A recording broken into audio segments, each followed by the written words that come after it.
Hello everyone and welcome. We're really glad you can join us today. Trade shows can be very important when looking to expand your reach and attract buyers, especially when entering new markets. But we always say preparation is key when coming to attend these trade shows, especially considering the investment you've put into it. We also say that having a clear plan of attack can help you stand out amidst the competition and maximise your return on investment. So we're delighted to be joined by Rochester PR. Both Rochester PR and HRA Global are well versed in supporting market entry strategies. So on that note, let me introduce you to our speakers. We have Alicia from Rochester PR and Steph, my colleague from HRA Global. Hi everyone, I'm Steph Rupp. I've been with HRA for just over 6 months now as an accounts development manager, so involved with accounts management, but also business development. My background is very heavily events, so events management. I've had a background in a lot of various food and drink industries, events organising basically. So there's snippets about event prep a bit later on and what to expect at an event and what to do. So yeah, a lot of my experience is that. So hopefully I can share some knowledge. Thanks, Steph. And Alicia, over to you to talk about Rochester. Hello. Hi, thanks so much for joining. So my name's Alicia Barkle. I am the Associate Director at Rochester PR Group. So a little bit about Rochester PR. It was founded in 2011 by Joanna Dodd, and we specialise in market entry brands. So anyone sort of looking to enter a new market, whether you're based in the UK, but our specific niche is international brands that are looking to launch into the UK. We work across about 4 main sectors, so food and drink being one of our main ones, lifestyle and luxury, tech, services, and associations and organisations. And how we work with brands is both B2B and B2C. We help clients with all areas of PR to basically help get their brand noticed. Great, thank you. As I said, we're very complementary with Rochester. They deal a lot in the PR. And what we do with HRA Global is work with clients. We've got over 200 clients in 20 countries across any food and drink aspect that they need support with. We often start a lot of our projects with market insights, and this is covering market trends, volumes, what's happening, what are consumers demanding. We do a lot of market research with consumers, so that could be surveys, taste tests, interviews with them, because we always feel that that sets the scene for making decisions and moving on to your go-to-market plans, your sales strategies. So we support with that planning process, the strategic development side, but we also help companies who maybe are looking to engage with a co-manufacturer in another country. They might be looking to merge or acquire another business. So we'll do the initial searches. We'll also work with you on negotiations and also testing the products to ensure that they meet the technical specifications. So we're quite varied. And as I said, we're very complementary with Rochester. They deal a lot in the PR. And what we do with HRA Global is work with clients. We've got over 200 clients in 20 countries across any food and drink aspect that they need support with. I'd like to introduce also our Taste Collective. So we started this a number of years ago. It's our own food and consumer panel. We've vetted, screened all participants. We have a ready and willing consumer base of 3,500, and it's growing because we're consistently recruiting. We put out our surveys to people. We ask people to join our focus groups. We work across a number of different new products or people trying to develop new flavors. So if you've got any needs to test your products in the UK, please ask for more details about the Taste Collective. Brilliant. So today we will take you through 4 different sectors. So pre-event research, covering your bases, making the most out of networking, and perfecting your pitch. So kicking off with pre-event research. So the UK market is a brilliant opportunity for lots of different brands. However, it's very important that you understand your route to market to the UK. It's very interesting to look at sort of what type of retailer you're after, where you want to sit on a shelf, researching pricing, all those elements, especially because the margins with the UK retailers can be up to 40%. So quite a big jump. It's really important you weigh up those opportunities to see what the best route to market for you is, whether it's looking at wholesalers over big retailers. And also something we tell everyone is don't overlook the older shopper. They're very influential in the UK. So here's a bit of a chart of the UK ecosystem. As you can see, there's a huge amount of opportunity from traditional supermarkets that are across the top to delivery partners, to wholesalers and independents. So when you're starting to think about looking at the UK, it may be worth looking at what's going to work for you. So potentially one of the smaller retailers may work better for you to begin with if you've got a very sort of niche kind of health foods products, looking at something like a Planet Organic. Over one of the big ones like Waitrose may be worth exploring. Or, for example, if you've got a sort of non-alcoholic RTD, for example, you may want to look at opportunities like Zap or Gorillas, where you can really get those products straight into the consumer's hand.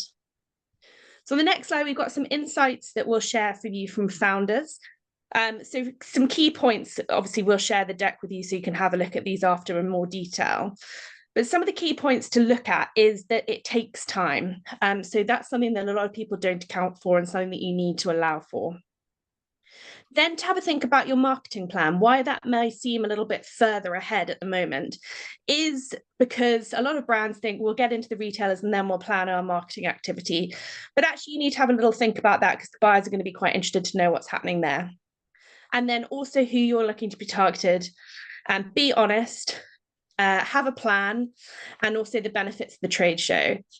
And then from a buyer's perspective, a few tips and tricks from them is to be persistent, but don't bombard them, and research exactly who you're going to speak to. So here's an example from an ex-client of ours. So spent weeks and weeks researching the buyers on LinkedIn, found the right person, and then managed to get a meeting with them, even though it took years. So it's a case of research. Make sure you're looking at the right people on LinkedIn, following them, following what they're posting about, and ensuring that you've got the right people. So another thing to keep an eye on is trends. So in the UK, obviously, it's a hugely busy market, lots going on, and there may well have been a brand that's doing something very similar to you that has just launched into the UK market. So something that we notice a lot is a circular trends kind of movement where you can see a lot of trends coming through cyclically. So it's about timing your launch. So sometimes you may think we've got a brilliant product, for example, this spiced Coca-Cola, but that's just been launched. The media have covered it. The buyers have all got what they're wanting. So that trend may look to come back a little bit later. So what you want to do is look at your product portfolio, see what's happening in the market in the UK at the time, and then plan to see what product you might launch. Another area to also look at is awards. So there are a huge amount of awards in the UK, something for everybody. This is a great way to show what you've been up to, what your product is, and how you're being recognised here in the UK. So there's loads of different categories. It's about researching, but this can be really helpful when you're on a stand to showcase your kind of awards that you might have won or areas of focus that you've got. This can really help the buyers kind of buy into the trust side of your brand, but also give your competitors a kind of nudge to say, look how brilliantly we're doing ahead of you guys. So jumping into the next section, which is covering the bases. So something that we tell all of our clients is getting your messaging right is essential to success. So why you think you might have an amazing product, explaining the why, the how, and the what is so important when it comes to speaking to buyers and media. So you need to ask yourself the question, can you prove your product is what it says it is on the tin? So you may have the latest superfood, or you may be the healthiest option on the market. But when you're speaking to media and buyers, they're going to ask you why, how, and what. So it's really important that you get those set out from the beginning. So when you're having meetings or you're speaking with buyers at trade shows, you can clearly explain the messaging behind your product, the why, how, and what. So the UK has a huge ecosystem, and it's worth exploring all of your options to work out who your key stakeholders are and how you can target them, work with them, engage with them. So there are a lot of factors affecting buying power, for example, whether you have certain approvals like a red tractor approval, or whether external factors like the economy, so cost of living crisis, is that going to affect your launch into the UK? All of these elements are worth researching, looking at, and evaluating before you launch into the UK or attend a trade show. So this one is a little bit ambiguous. It's from Google. It's their latest rule, which is 1174.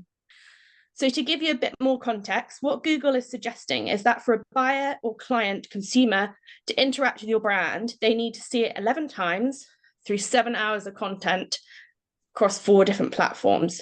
So it's a huge amount of content that you're needing to show customers before they'll buy into your product. It's something that we say is loosely correct, but it's definitely a kind of factor that you should really think about. Having lots of ways that you're interacting with your future consumers, lots of content, and showcasing your product on lots of different platforms. So this diagram gives you a good overview of sort of all the areas which you can create content. So in our industry, we work in paid, earned, shared, and owned media. So again, they break down into lots of different ways. But to achieve the previous slide, the 1174 loosely, is to look at what are you putting onto your website? What are you putting on your social channels? What marketing are you doing? What SEO are you working on? What's going up on your blogs? What are you doing, more importantly, from media relations point of view? And all of these factors can help affect how a brand is, how a consumer sees your brand and how successful that launch will be. So it's about thinking through how you can create the best content creation to really showcase what your brand is all about. And one of the most important things, which comes back to the messaging, is that you become a trusted brand. And that really doesn't happen overnight. So this can take quite a while. And that's why you need to think about all of those different paid, earned, owned, shared opportunities that you have. So a lot of brands will launch into the UK and expect to be top of their market, really trusted, which they may well be back home. But because of the huge amount of competition here in the UK, it's really essential that you start to build those relationships. And that is done through lots of content, building relationships, showing your proof points. So whether it's health foods, whether it's the credentials of your product, it's really important to tell that story correctly to ensure that when you're speaking to buyers or you're speaking to media, that you can really show them that what you're telling is what you're selling. Because there's a lot of doubt here in the UK. They're quite a skeptic market, the British public. So it's worth really, really planning through how you can go on that journey to become a trusted brand. So the next slide is a slide that we've borrowed from Havas. They are another agency, and what is interesting is meaningful content. So whilst we're talking about all of these opportunities to tell your story and share your brand, it's so important that that content that you're sharing is meaningful. So a lot of people will think, oh, I'll put up 100 blog articles and that'll be great for my SEO. But these days, consumers can see through that. So what they want to see is content that really resonates, content that is meaningful, is relevant, and it helps build that trust as you're growing as a brand in the UK. So this is just a quote that we like to share with everyone, is you don't get a second chance to make a positive first impression. So this comes back to your messaging. It's really, really important that, ahead of any trade show that you're attending, that you really think through that message, get it precise, get it concise, ensure that you are ready to share it. And the guys from HRA will tell you a bit more about getting pitch ready. But from our side, it's all about messaging, making sure that you've got that lined up, ready to go, so that from day one, you're telling the same story and building a brand that people will know and love. So here's just an example of some of our recent work with Gillian. So we've done lots of PR for them. We also did a lot of their social media. So you can see lots of different opportunities for coverage here in the UK. It's a huge market, but also if you have B2C on your website, you can start working on building that profile in the UK prior to being listed. A lot of the coverage that we get for consumers, for brands, isn't in the consumer press, it's in the trade press to really help build that relationship. So I'll hand over to the HRA guys to take you through the next couple of sections and look forward to any questions at the end.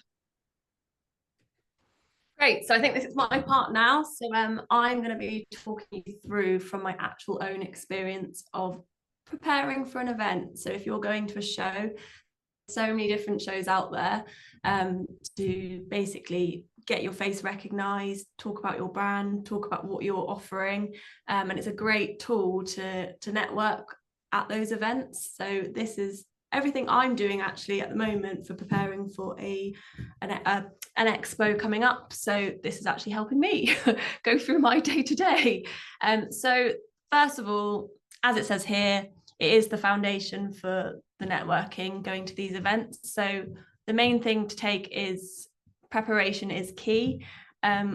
I would say go in there with a goal. Like, what is your goal going to one of these events? Is it just to network? Is it to have some meetings with clients that you already have? Is it to see what trends are happening, what the competitors? I think it's really important to have a goal, whether that changes while you're there as well. Great. I think it's great to be fluid.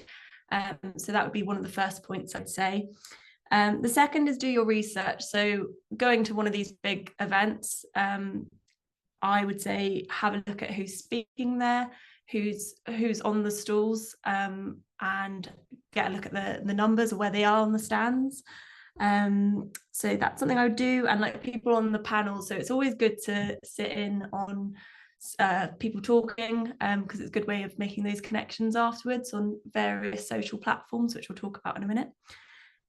Making some noise. So I think it's really, really important, as Alicia said as well, to be all over the social platforms about what event you're attending, why you're attending it. I think it's good just to be there and in front of everyone saying we're attending this event. I think that's really important. And as I said, preparation. So I'm a lover of an Excel spreadsheet. I will go from everything from my travel plans to who's going to be there, what speakers are going to be there, if I've already spoken to them, if I've already reached out to them, doing like a warm, just connecting. Usually I do that after an event because I'd want to have that initial, I've been on that seminar with you before reaching out. But I think preparation, getting everything down, all the things you want to achieve in that spreadsheet or whatever you like to use, I think that's really important before an event. And meetings confirmed. That's something I've learned along the way, especially in HRA, especially with prior clients or potential clients. I think it's always great to, if you can, get meetings pre-advance, book them in advance and get a secure time. I think it's very good to have a wish, like say you're going to meet someone, but things do change. I appreciate that. But I think to get a time and a place, I really recommend it, to have some meetings in that place. So that's the pre-event prep. I'm sure there's way more, but that's for you. For your elevator pitch, I think I was discussing this with Ellen. I think it's really important to basically know your unique selling point. When you go up to someone, you want to be warm and friendly and introduce yourself, introduce what your company does or what product you're selling. So for example, say you are a plant-based cheese company called Fresh Cheese, and you are saying that, hi, I'm Steph, I'm a business development manager for Fresh Cheese, and we create plant-based, high protein cheese slices. Your unique selling point there is it's high protein. A lot of there's so many different plant-based cheeses out there. They're seeing hundreds and hundreds of people. So you want to say like what it is about yourself that makes you different. Like you want to be recognized and you really want to stand out. And obviously, if you're wanting to come into the UK, what you can do, like why is your product going to benefit them? So say there's a real focus on plant-based at the moment. That's one of the trends that we've done prior with the research that Alicia said. So I think, yeah, you want to kind of completely sell yourself, but without being too pushy. And then just if you have samples, say I've got a sample, would you like to try? And like engage with conversation on that stall. And I think always close with a get the details, have your business cards ready, whether that's, we've got these great bamboo ones, which are eco-friendly, but you can get on LinkedIn, you can get one of the scan codes to get your LinkedIn connections. But I think, again, always make sure that that goes through. That's from prior experience. Make sure that they actually connect there and then. And just make a note personally of who they are, what conversations you've had, because that will come a bit later when we talk about the follow-up. Cool. So during the event, this is just, again, from my experience going to these expos, always have your documents ready. So whether that's the passes, that means you skip the queues, you can be there, you can be prepared. And yeah, so get all the documents ready. Know the schedule, know what seminars, who, like, you can see who's talking at these seminars, so know kind of who you want to approach, who you want to watch, and then have conversations with afterwards. I think that's a really good tool in terms of networking personally. I've met some great people through doing that. And be prepared for change. So as everything in life, things change. You'll miss something, or someone won't be there on the stand at the time. So just have some flexibility while you're there, have some leeway, basically. Always arrive on time. Always been brought up to arrive a little bit early, if anything, just for those changes. Dress sense, just be presentable and approachable. And yeah, always have some cards ready. So something I've noticed in a lot of the events I've been to, a lot of people still prefer the old-fashioned cards, like paper cards. So whether you can get some Bing Beak or whether you can get some recyclable ones, we do have the bamboo ones, but I find they sometimes have technical difficulties. So yeah, just having some cards on you, I think, is great for these events. So that's that. So post-event, so everything's fresh. You've been to one of these events. You need to be hot on it. You need to organise your contacts, however you do that. So like I said, I like an Excel spreadsheet, but on the actual event, I'm not going to be there typing up my Excel spreadsheet. So you need to find a way of remembering who they are. So for me personally, I'll take their details on LinkedIn, but I'll also, if they have one of the passes, which a lot of these events do, I take a photo of them with the pass if they are okay with it. So then you know by face who they are, and what that conversation was. So I think that's great. However you can do it, however you organise yourself, just make sure you are organised with that. Just like making notes about each person, and follow-up messages. So I find sometimes I'm a bit slow with this. So this is something I need to improve, is after an event, 24 hours later, 48 hours, message them on LinkedIn, follow them. Say you've had a great chat with so-and-so, say you've really enjoyed that conversation that you had. So make sure it's all fresh in their minds, because if a couple of weeks later things move, there'll be another event they've attended and things like that. So make sure you send up follow-up messages, connect on LinkedIn. LinkedIn for us is a really good tool. I don't know about you, Alicia, but I would say LinkedIn is massive for us. I've done work for different companies before where there's things like Instagram and Facebook and communities like that. But for us at the moment, LinkedIn, I'd find is great for making those connections. And also you can then see who else you can connect with through those connections. So I think that's great. And now you've got a warm lead after that event. So it's not just adding random people, you just another person that's selling or trying to sell a product. You have been to that event that they've been to. You might have had conversations. I think that's great to connect on LinkedIn. If there's anything you've discussed specifically, like topics wise or articles, I think this adds value to that relationship. So here, if there's a trend that's happening with a certain thing that's going on, we'll share that. And personally, afterwards, we do an AAR, so an after action review.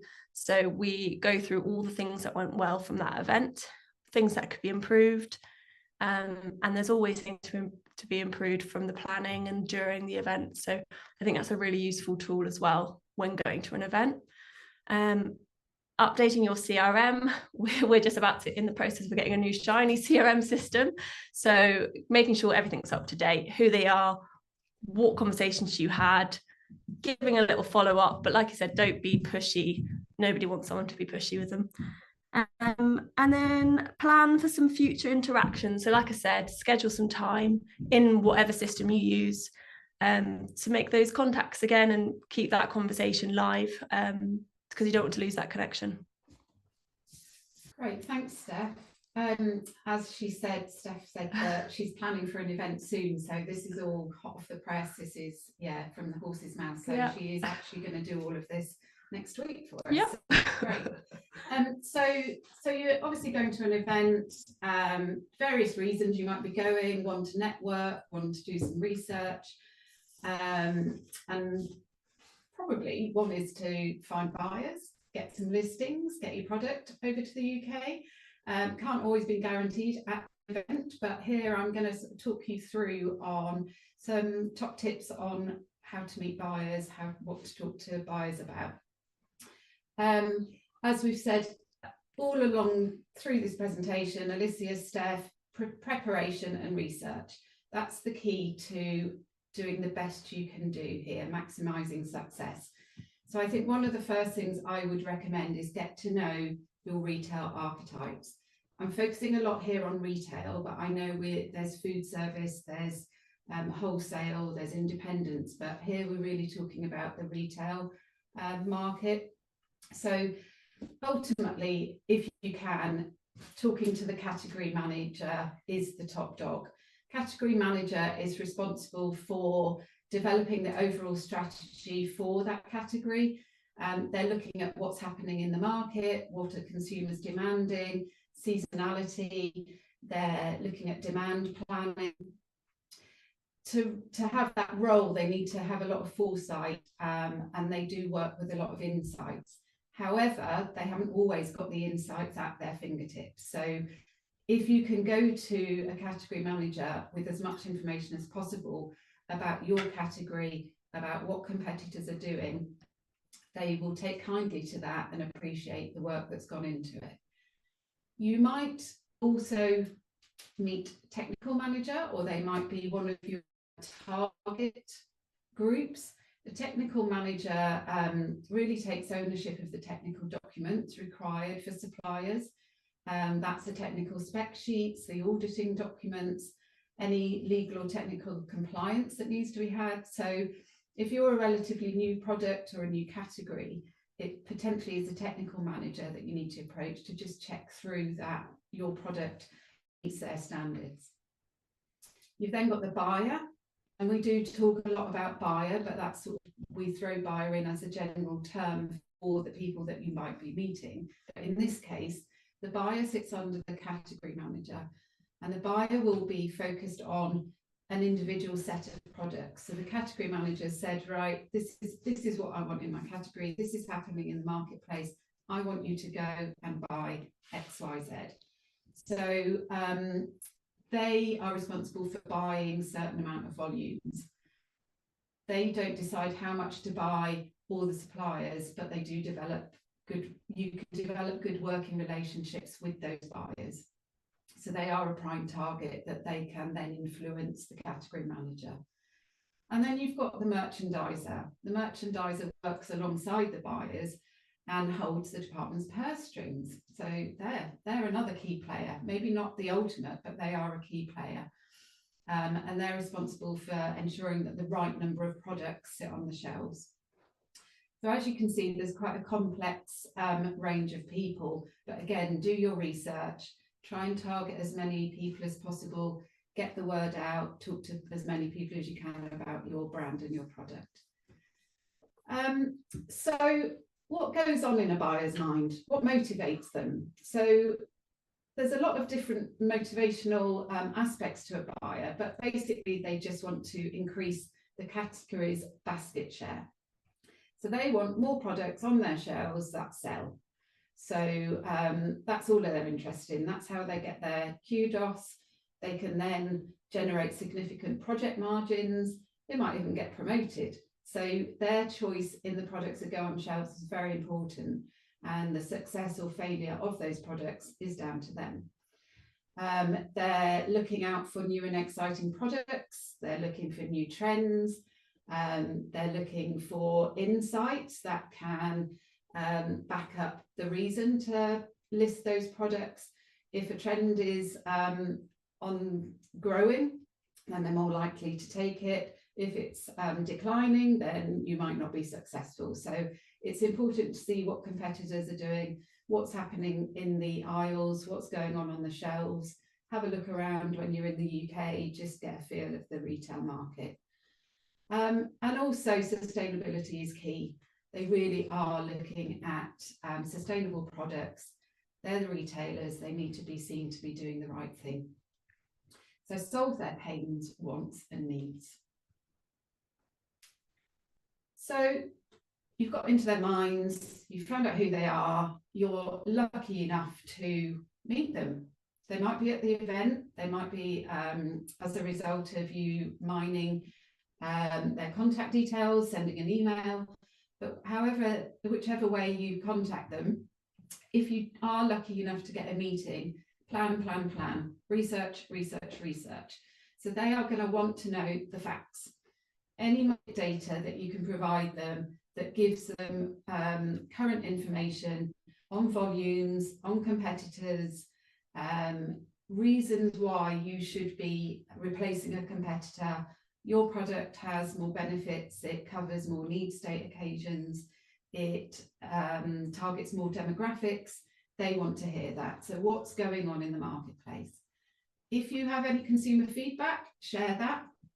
That's one of the key pieces of information that the buyer can see, where you've had interest. Your success stories include sales volumes. That could be success stories in food service or wholesale, anywhere that might not be in retail or within your country.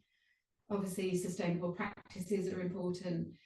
Make sure that you've got your supply chain logistics in place, or at least have an idea of how you will tackle that. And also sustaining stock levels. So if they suddenly say, right, great, your product's brilliant, we want to stock it on shelves within 3 months, you need to have all that planning in place.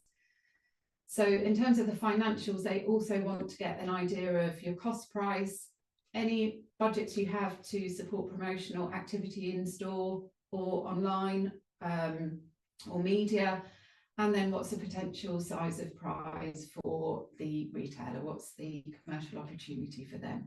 So just make sure you have as much information as possible before you go in the meeting, because they will require this and they will ask for it. And I think Alicia hit on this earlier on. It's not an overnight success. It takes time. You are going to have to try all sorts of different avenues. You're going to have to make multiple touch points. That could be by LinkedIn, emails, events, pitches, networking. You're trying to build up a relationship with the buying team. You want them to see the benefits of your product. You want to send them a sample so they can taste it, see it, feel it. And you might do it once and then that buyer moves on. There is a high turnover of staff in retail buying. So don't be surprised if someone appears 1 minute and then they're gone the next minute. You will have to start again and build that relationship. But as they move on, you don't want to burn your bridges, because you do not know where they're going to go to next. You want to make sure that the relationship is there no matter where they go. They might be moving on to another retailer. That might be to your benefit. So just keep in contact and use LinkedIn to just have a look to see where they've gone to.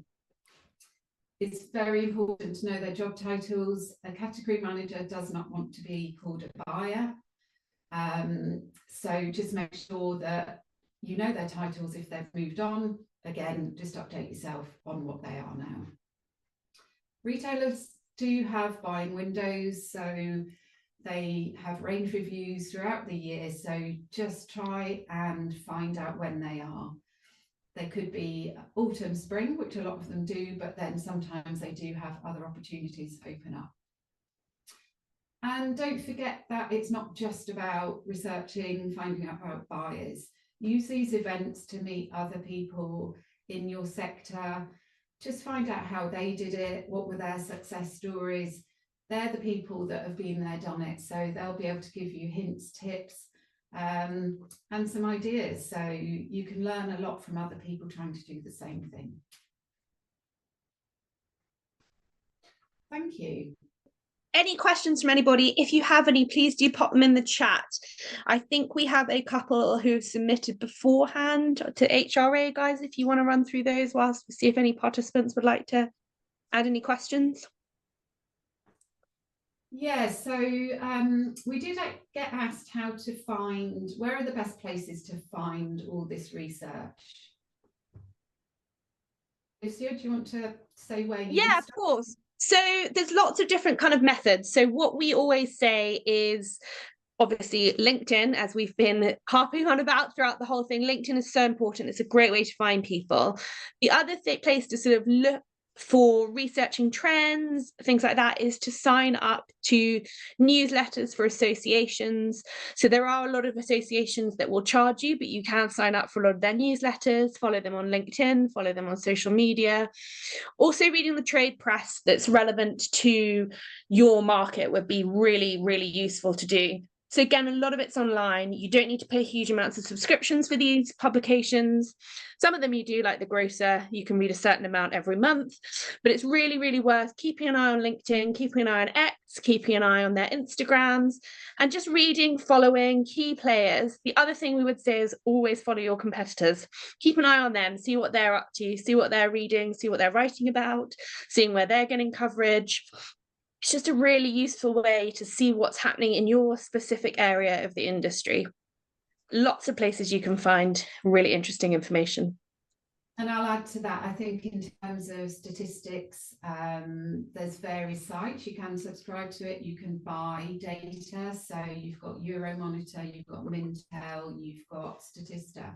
So there's a number of places that do have some free information. So again, just to look at sort of volumes, trends in the category, have a look there.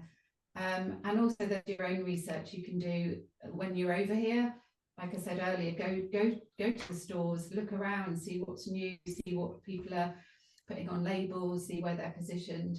And also you can do your own consumer research. So if you wanted to pose a question, we can do it, but there are other companies who do market research. So you can do your own research to see what consumers want and what they need. Yep, so we had another one. We have consumer feedback from our country, but should it be UK consumer feedback? So I'll jump in definitely from a media point of view. The UK media want to hear about UK feedback, UK companies. So we would definitely say, whilst it's brilliant to begin with and a great selling point when you're introducing yourself at trade shows or to buyers, to have that international from your home country feedback. But when it comes to speaking to the UK media specifically, they're all about what are the UK market saying, what do the UK market think. So where you could do, as Ellen was just saying, some market research or consumer research, that would be really helpful to give you some stats and statistics of what consumers think for your product here in the UK. Thank you. And I think that's all the questions we have, unless anyone else has got anyone to post on the Q&A tab. Okay. So just a quick overview. As you know, this is a bit of a taster session for our upcoming 6-month programme. So the reason we set up the programme to run for 6 months is to give you a sort of clear plan of attack for coming over to the UK for a trade show such as IFE that's happening next year in March. So we've teamed up together so you can leverage our expertise, but also ensure that you're well equipped to understand what the market is like here in the UK, what you're wanting to do when you land, help you make meaningful connections, and also showcase your product effectively and increase your chances of securing valuable partnerships and sales opportunities. So it's run as a 6-month program. You can see a bit more about it here with the different sort of sectors that we look at. But essentially, it's this deep dive into making the most successful trip to a trade show here in the UK and making sure that you're really leveraging the best way to do that by using our expertise to help you. So thanks so much for joining, everybody. Here are our contact details if you'd like to get in touch. We'll obviously share the slides with everybody who's attended. And if you do have any questions, of course, please do contact us directly. Thank you, everyone. Thank you.